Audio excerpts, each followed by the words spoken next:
மக்களே வணக்கம். தமிழக வெற்றி கழகத்தின் சார்பாக தளபதி விஜய் அவர்கள் காஞ்சிபுரத்துல ஒரு மீட்டிங் நடத்தினாரு. அவனு சொல்ல மறந்துட்டேன், சாரி, ஸ்லிப் மை மவுத், என் நெஞ்சில் குடியிருக்கும்னு கடைசியா முடிக்கிறாரு. லாஸ்டா சொல்லிட்டாரா, இத ஒரு பெரிய விஷயமா நினைச்சிட்டு இந்த துறையா இருக்கிறான் பாத்தீங்களா, அந்த சாட்டை துரைமுருகன் இத ஒரு விஷயமா எடுத்து பேசினிருக்கான். தளபதி அவர்கள் ஒருக்காக உழைப்பதற்கே அண்ணா பிறந்தார், பொது நலத்தில் தானே நான் முதலும் கண்ணாய் இருந்தார்.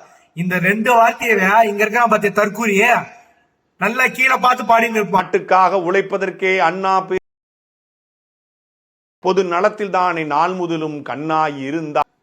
பொது நலத்தில் கீழே நிறைய இந்த ரெண்டு லைனவே எழுதி வச்சு படிக்கிற நீ ஒரு தற்கூரிய, இந்த மாதிரி வடிகட்ட தற்கூரிய பார்க்கவே முடியாது. அந்த மாதிரி 1ஆம் நம்பர் அன்பார் தற்கூரிங்க அந்த சாட்டை துரைமுருகன் ரெண்டு லைனை கூட பார்த்து படிக்கிறான்.